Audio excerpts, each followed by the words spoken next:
Hello tout le monde, j'espère que vous allez bien. On se retrouve pour une nouvelle vidéo dans laquelle je vais analyser entre guillemets des régimes un peu farfelus que j'ai pu trouver sur TikTok.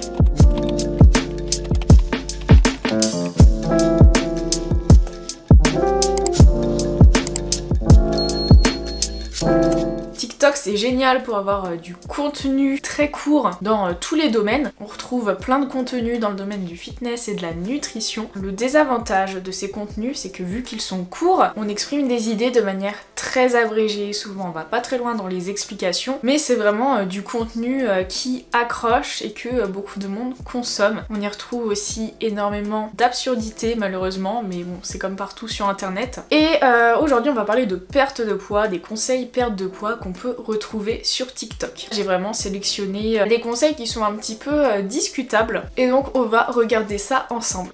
Donc on va commencer avec le premier qui est un TikTok de Fasting V. Donc lui il donne beaucoup de conseils de perte de poids avec le jeûne, donc que ce soit le jeûne, le vrai jeûne ou tout ce qui est jeûne intermittent, etc. Et il a fait une vidéo qui m'a interpellée dans laquelle il explique comment perdre 10 kilos en moins de 3 semaines. 3 semaines pour perdre 10 kilos, c'est extrêmement rapide. Première étape, donc les 7 premiers jours, tu vas commencer à descendre tes calories progressivement pour que le corps puisse s'habituer à la descente calorique. Deuxième étape, du 8e jour au 14e jour, jeûne hydrique. Donc tu peux boire de l'eau minérale, de l'eau plate, du café et du thé. Accroche-toi, c'est là où tu vas perdre le plus de kilos. Et ne t'inquiète pas, tu ne vas pas mourir, le corps est fait pour puiser dans les graisses, donc c'est tout à fait normal et ça fait des milliers d'années que le corps fait ça. Troisième étape, et c'est la plus importante, la reprise des calories. Donc quand tu vas couper ton jeûne après 7 jours de jeûne hydrique, il faut que tu reprennes tout doucement et que tu évites les glucides les premiers, deuxième et troisième jours. Pourquoi? Parce que sinon tu vas avoir des appels de faim. Et crois-moi, si tu fais ta première, donc la descente, le jeûne de 7 jours et la reprise sur 7 jours, donc ça fait 21 jours, 3 semaines, tu es capable de perdre les 10 kilos. Là où il a raison dans son TikTok, c'est que effectivement si on ne mange pas pendant plusieurs jours, on ne meurt pas. Parce que le corps dispose de réserves d'énergie justement en cas de jeûne, en utilisant les réserves d'énergie, donc qui sont les réserves de graisse, mais également l'énergie qu'on trouve dans les muscles. Le corps peut fabriquer de l'énergie à partir d'énormément de tissus, mais les réserves principales ça va être la graisse et les muscles. Donc récapitulons, sa méthode dure 3 semaines, il y a 7 jours de diminution des calories, ensuite on a 7 jours de jeûne hydrique, donc on consomme 0 calories, on boit juste de l'eau, et ensuite 7 jours d'augmentation progressive des calories. Ça nous fait au total 21 jours de déficit calorique extrême. Et donc c'est normal de perdre du poids avec sa méthode parce qu'on crée un gros déficit calorique, donc on va perdre vite du poids. On va faire un petit topo sur le jeûne quand même parce que ça me semble important, ce n'est pas une pratique qui est anodine. Donc j'ai noté ce que dit le ministère de la Santé par rapport au jeûne. Il faut savoir qu'en France, le jeûne n'est absolument pas reconnu par les professionnels de santé. Aucune structure médicale en France ne prend en charge ou ne recommande le jeûne. Pourquoi? Je cite le ministère de la Santé concernant la pratique du jeûne sous encadrement médical. Il n'existe à ce jour pas d'études scientifiques suffisamment nombreuses et rigoureuses permettant de conclure quant à son efficacité thérapeutique ou préventive. C'est-à-dire qu'il n'est pas prouvé que le jeûne procure des bienfaits, autres que la perte de poids bien entendu. Par contre, si on jeûne plusieurs jours, on perd obligatoirement du poids. Pourquoi? Parce qu'on provoque le déficit calorique maximal en fait. Si on dépense 2000 calories mais qu'on apporte 0 calories, on obtient un déficit de 2000 calories par jour. Ce qui est énorme, donc il est normal de perdre du poids rapidement avec ça. Donc oui, pour perdre du poids, le jeûne, ça fonctionne. Mais ce n'est en aucun cas recommandé, surtout qu'il n'y a pas de structure en France qui accompagne les gens qui veulent faire un jeûne pour perdre du poids. Et il est encore plus déconseillé de décider de faire son jeûne tout seul dans son coin, parce que cela comporte des risques pour la santé. Déjà on va avoir des petits symptômes qui sont pas très graves mais qui sont désagréables et handicapants au quotidien, comme des maux de tête, des étourdissements, des malaises. Lorsque je souffrais de troubles alimentaires et que je m'alimentais très peu, je ne faisais pas de jeûne, mais je m'alimentais avec très peu de calories dans la journée. Au quotidien, j'avais des étourdissements et j'étais à 2 doigts de faire des malaises. Et c'était très désagréable et surtout dangereux parce que je pouvais marcher comme ça dans la rue ou dans un couloir, enfin n'importe où, et d'un coup être étourdie et perdre l'équilibre, tomber, me cogner, etc. Voilà, donc c'est pas anodin. Et ça même sans jeûner, donc en jeûnant plusieurs jours, je n'imagine pas. Un jeûne prolongé, on observe une anémie par carence en fer. On peut observer des inflammations et fibroses au niveau hépatique et également la dégradation du capital osseux, effectivement, vu qu'on n'apporte pas de minéraux au corps, bah, le corps il va du coup recycler un peu les minéraux qu'il a déjà. On stocke énormément de minéraux dans les os et donc bah, ça provoque un phénomène de déminéralisation osseuse. Donc il est dangereux de faire un jeûne prolongé sans accompagnement médical, même pour maigrir. En France, on ne peut pas se faire accompagner par des professionnels de santé pour le jeûne, donc même pour maigrir, je ne vous conseille pas de vous lancer dans un jeûne. Le prochain TikTok, c'est ma technique quand j'ai envie de manger.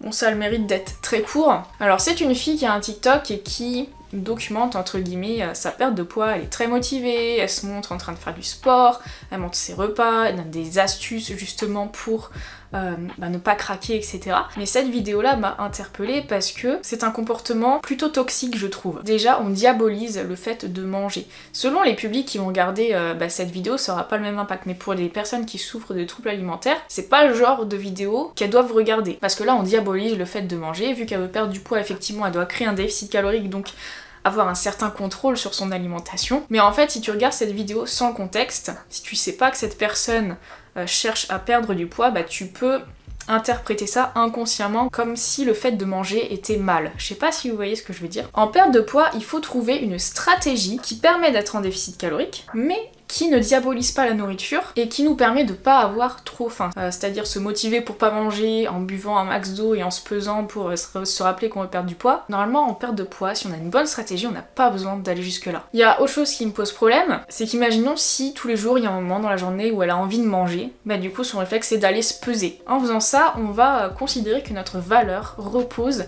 sur le chiffre qu'indique la balance. Et on va baser vraiment son estime de soi là-dessus. Et pour moi ça c'est vraiment toxique pour la santé mentale. À long terme, on risque de développer un souci vis-à-vis de son poids, on risque de stresser lorsqu'on prend le moindre gramme, etc. Parce qu'on va reposer toute l'estime qu'on a pour soi-même là-dessus. Et donc le fait de se peser pour se dissuader de manger, c'est clairement pas un comportement normal. On passe au troisième TikTok. Et donc là, c'est un monsieur qui nous explique que pour perdre du poids, il ne mange qu'une fois par jour. Je reviens à notre thème d'aujourd'hui, perdre du poids. Nous mangeons trop souvent. J'ai déjà dit dans d'autres vidéos que je ne mange qu'une fois par jour. Je vous garantis que ce régime-là est merveilleux. C'est une libération de cette dépendance, du temps que l'on passe, de l'énergie que l'on met dans l'organisation, de la préparation des repas, les achats, etc.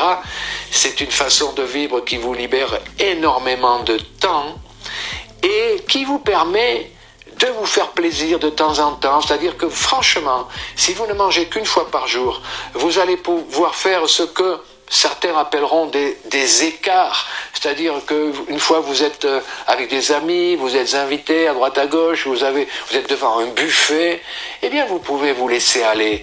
Parce que justement, vous aurez après toute cette période de 24 heures avant le prochain repas qui va permettre à votre corps de se nettoyer. Le fait de manger une fois par jour, ça a un nom aujourd'hui, c'est le régime OMAD, One Meal a Day. Et effectivement, si tu manges qu'une seule fois par jour, les 2-3 autres repas que tu t'accordais habituellement, ça te libère du temps en fait, parce que t'as pas à les préparer, t'as pas à passer du temps à les manger, etc. Donc il a raison là-dessus, ça libère une certaine charge mentale, vu que plutôt que de répéter cette action de se faire des repas 3 fois, on le fait qu'une seule fois. Il y a des gens, pas beaucoup, mais il y a des gens qui naturellement mangent qu'une seule fois par jour parce que c'est vraiment un rythme qui leur convient. Cependant, c'est pas un rythme qui va convenir à la plupart des gens. Donc là, on est sur une sorte de jeûne intermittent assez extrême où on va manger tout toutes les 24 heures. On n'est pas comme le jeûne de plusieurs jours auquel je réagissais au début, là on est sur un gros jeûne intermittent. Effectivement, si on s'impose un seul repas par jour et non 3 ou 4, il est fort probable qu'on n'arrive pas à manger toutes les calories dont on a besoin. Par exemple, si on a besoin de 2000 calories par jour, si on se fait un repas, qu'on cuisine soi-même, etc., il y a des chances qu'on ne se retrouve pas à 2000 calories sur un seul repas, mais plutôt à 1000, 1200, ce qui nous fait quand même un déficit calorique de 800, 1000 calories par jour, ce qui est un déficit plutôt agressif. Par contre, des avantages, on risque d'avoir très faim toute la journée, et donc je pense que pour la grosse majorité des gens, ce n'est pas quelque chose de tenable. Le problème, c'est qu'on risque de dégrader sa relation avec la nourriture, on risque d'accumuler en fait énormément de frustration tous les jours, et au bout d'un moment, vu que c'est très difficile à tenir, on risque d'abandonner et de se rattraper entre guillemets, et finalement de prendre du poids. Ce type de régime, pour le comportement alimentaire, franchement, je recommande pas. Également, on va un peu à l'encontre de ces sensations de faim et de satiété parce que je pense que vous n'avez pas faim qu'une seule fois par jour. Vous avez sûrement faim le matin en vous levant, ensuite vers midi, ensuite vers 17h et ensuite vers 20h. Et en conséquence de cette faim, vous faites un repas jusqu'à ne plus avoir faim. En vous imposant qu'un seul repas par jour, vous risquez d'avoir faim toute la journée, donc ignorez votre signaux de faim. Et en fin de journée, pour rattraper en fait toutes les calories qui vous manquent, vous risquez de manger beaucoup et de manger en fait au-delà de la satiété. Donc en fait, vous risquez d'ignorer complètement les signaux naturels de faim et de satiété. Et en faisant ça, en fait, vous risquez de vous détacher de votre intuition naturelle gérée par votre faim et votre satiété. Autre chose à dire sur le fait de manger qu'une seule fois par jour, si vous voulez perdre du poids. Je pense que si vous voulez perdre du poids, vous voulez perdre principalement de la graisse et éviter de perdre de la masse musculaire. Pour conserver sa masse musculaire, vous avez besoin de consommer une certaine quantité de protéines chaque jour. Si en plus vous faites du sport, eh bien vos besoins en protéines seront plus élevés. Par exemple, moi en tant que pratiquante de musculation, j'ai besoin de 1,6 à 2,2 grammes par kilo de poids de corps de protéines par jour. Si je choisis de consommer 2 grammes par kilo de poids de corps, sachant que je fais 60 kg, je fais 2 fois 60, ce qui fait 120 grammes de protéines par jour. Donc si je veux perdre du poids et que je veux conserver ma masse musculaire pour uniquement taper dans le gras, je vais devoir consommer 120 grammes de protéines par jour. Et si je ne mange qu'un repas, c'est quasiment impossible. Manger 120 grammes de protéines en un seul repas, honnêtement je ne pense pas que j'y arrive. Il faudrait une quantité de viande ou de poisson ou de légumineuses assez astronomique. Et en plus les protéines c'est quelque chose de très satiétogène, donc en fait je risque d'être calée bien avant d'atteindre ce quota de 120 grammes de protéines. Sans compter qu'à côté bien sûr j'apporte des glucides, j'apporte des lipides pour vraiment avoir un apport équilibré. Mais en plus, si je dois comptabiliser 120 grammes de protéines en un seul repas pour ne pas perdre de la masse musculaire, franchement ça me paraît pas possible. Surtout que pour optimiser la synthèse protéique et leur assimilation, il vaut mieux consommer les protéines plusieurs fois dans la journée jusqu'à atteindre 120 grammes de protéines. 120 grammes c'est mon cas, peut-être que vous ça sera un autre chiffre. Donc voilà pourquoi le régime OMAD, One Meal a Day, je ne recommande absolument pas non plus. Quatrième régime, alors le nom du TikTok c'est perdre du poids facilement en dormant. Comment perdre du poids facilement et sans effort en dormant? Après 12 heures de jeûne, le corps a vidé ses réserves énergétiques et a besoin d'utiliser les graisses comme nouvelle source d'énergie. Et c'est donc entre la 12e et la 16e heure que tu vas perdre du poids sans effort. Mais pour arriver à tenir un jeûne de 16 heures, il faut être vraiment motivé. Et si je te disais maintenant que tu vas dormir pendant une bonne partie de ce jeûne, que les 4 premières heures seraient très faciles à tenir et que ton seul effort serait de sauter ton petit déjeuner pour enfin perdre du poids tous les jours sans effort. Cette solution te paraît sûrement plus accessible vu comme cela. Je te propose donc durant un mois de commencer à manger à partir de midi, de prendre une collation vers 15h et de dîner vers 19h pour avoir fini de manger à 20h. De cette manière, tu jeûneras de 20h à midi, ce qui représente une période de 16 heures. Alors si tu comptes essayer de pratiquer cette méthode, écris go dans les commentaires. En gros, il nous explique le principe du jeûne intermittent et que ça peut aider à perdre du poids. Et effectivement, le jeûne intermittent, ça peut être une bonne stratégie. Pour perdre du poids, comme vous le savez, il faut être en déficit calorique. Et le fait de se donner une certaine plage horaire pour manger, donc lui il prend l'exemple de midi jusqu'à 20h, et bien effectivement on saute le petit déjeuner. Donc si on mange normalement sur les repas suivants, ça fait qu'on enlève les calories habituelles qu'on a au petit déjeuner et on se retrouve en déficit calorique et on perd du poids. Par contre, au début, il fait tout un blabla sur le fait que si on mange pas au bout d'une dizaine d'heures, donc ce qui arrive quand on dort, on commence à puiser dans les graisses, etc. et on perd du gras. Sauf qu'après, il nous parle de sauter le petit déjeuner, et c'est pas le fait de dormir et de pas manger pendant X heures qui va nous faire brûler de la graisse et perdre du poids, c'est vraiment le fait d'être en déficit calorique. Pour revenir sur son blabla, comme quoi on brûle les graisses au bout d'une dizaine d'heures, faut bien comprendre un truc. Le corps, pour fonctionner, il a un métabolisme. Il va y avoir deux parties dans le métabolisme. Il va y avoir la partie catabolisme et la partie anabolisme. La partie catabolisme, c'est la dégradation des tissus pour obtenir de l'énergie. La partie anabolisme, ça va être de l'énergie qu'on a reçue mais qu'on n'a pas besoin, du coup on va créer des tissus. Et le stockage des graisses s'effectue comme ça, c'est-à-dire qu'on va créer du tissu graisseux pour stocker de l'énergie qu'on a en surplus. Mais ça, le catabolisme et l'anabolisme, ce sont des mécanismes qui se produisent en continu dans le corps. Si vous mangez votre petit-déj à 8h, qu'à 11h vous commencez à avoir faim, c'est-à-dire que vous n'avez plus d'énergie vraiment disponible dans votre corps, et bien il va y avoir le phénomène de catabolisme qui va se mettre en place. Donc vous allez sûrement déstocker un peu de gras sur le moment. Après, à midi, vous allez manger, et toutes les calories que vous allez manger à midi, vous n'allez pas les utiliser tout de suite. Donc vous allez digérer, etc. Et le surplus d'énergie qui n'a pas besoin sur le moment va être restocké dans vos graisses. Et en fait, votre corps, en continu, il stocke et déstocke des graisses. Et ce qui nous intéresse, à la fin de la journée, ça va être le rapport catabolisme-anabolisme. Quand vous êtes en déficit calorique, au total, sur 24 heures, il va y avoir plus de catabolisme que d'anabolisme, ce qui fait qu'au total, sur la journée, vous aurez plus déstocké que stocké. Et donc au total vous vous retrouvez avec de la graisse en moins et vous perdez du poids. Mais ce n'est pas le fait de dormir et de pas manger pendant X heures qui va accentuer le phénomène, parce qu'effectivement si vous jeûnez pendant 16 heures, oui, au bout d'un moment, vu que le corps il a plus d'énergie disponible tout de suite, il va aller déstocker de la graisse pour obtenir de l'énergie, mais ensuite vous allez manger et il va restocker la graisse parce qu'il va pas utiliser toute l'énergie de votre repas. Donc voilà pour ça. Ensuite, dernier TikTok que j'ai sélectionné. Hello, vous vous demandez certainement comment je suis passée de 93 kg à 63 kg. Et je te dis ça tout de suite. Tout simplement sans frustration. Et oui, sans frustration, c'est un truc de dingue, non? Alors moi, clairement, je suis le genre de nana qui déteste manger que des fruits et légumes toute la journée. J'aime trop le chocolat. C'est là où du coup j'attise ta curiosité, tu te dis mais comment elle a fait pour perdre autant de poids en mangeant du chocolat? Et c'est simple, grâce à la phytothérapie, tout simplement. Alors, pour t'expliquer en gros un petit peu le rôle de la phytothérapie, c'est que déjà c'est une médecine douce à base de fruits, de plantes et de légumes. Donc c'est quelque chose qui est totalement naturel et qui va éviter justement de créer une dépendance sur le corps. Et attention, ce que ça va faire en fait, tout simplement, c'est qu'on va venir relancer le métabolisme et relancer le brûleur de graisse interne. Parce que oui, t'as un brûleur de graisse interne, il est peut-être pas très présent, mais il est bien là. Et donc une fois que ton brûleur de graisse interne il va être reboosté, grâce à la phytothérapie tu auras un corps du coup qui sera nettoyé, détoxifié, reboosté, vraiment à 100% de ses capacités. Mais attention, il faut quand même faire un rééquilibrage alimentaire, c'est pas magique. Alors attention, je te rassure, quand je dis rééquilibrage alimentaire, c'est l'alimentation en 80-20. 80% de nourriture saine, 20% de plaisir. Donc t'as le droit de te faire plaisir au moins 2 fois par semaine. Et ne pas oublier l'hydratation, hyper important. Beaucoup de personnes oublient d'en parler, mais déjà c'est super important pour le corps. Il faut s'hydrater, ça vous évitera de faire la rétention d'eau au passage. Je suis la spécialiste des jambes poteaux, hein.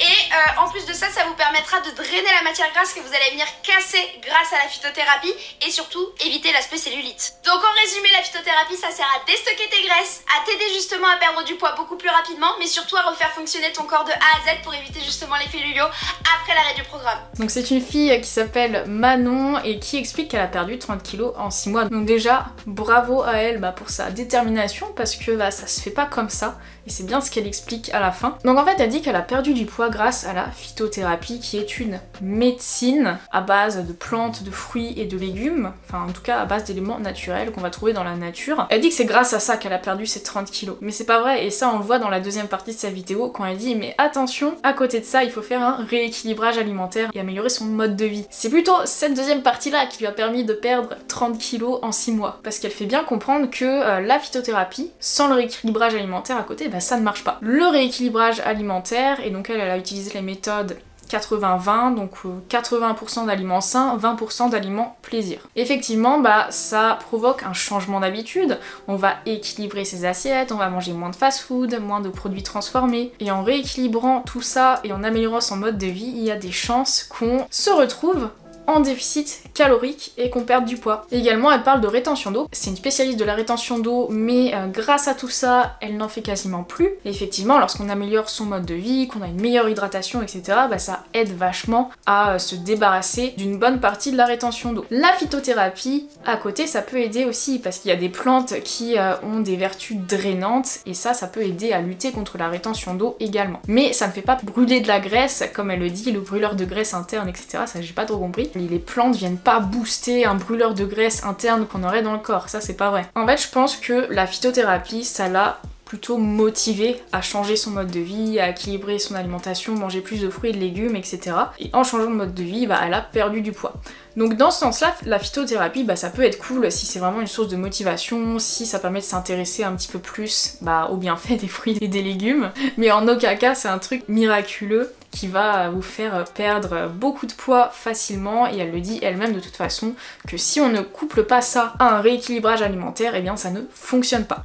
Bon et bien voilà pour cette vidéo réaction à des TikTok spécial perte de poids. J'espère que ça vous aura plu et j'espère que ça vous aura permis de comprendre un petit peu mieux qu'en fait tous les régimes, aussi farfelus qu'ils soient, s'ils permettent de perdre du poids, c'est grâce à un déficit calorique tout simplement. Si vous voulez plus de vidéos de ce style, n'hésitez pas à me le dire en commentaire. N'oubliez pas de liker la vidéo et de vous abonner. On se retrouve très bientôt pour une prochaine vidéo.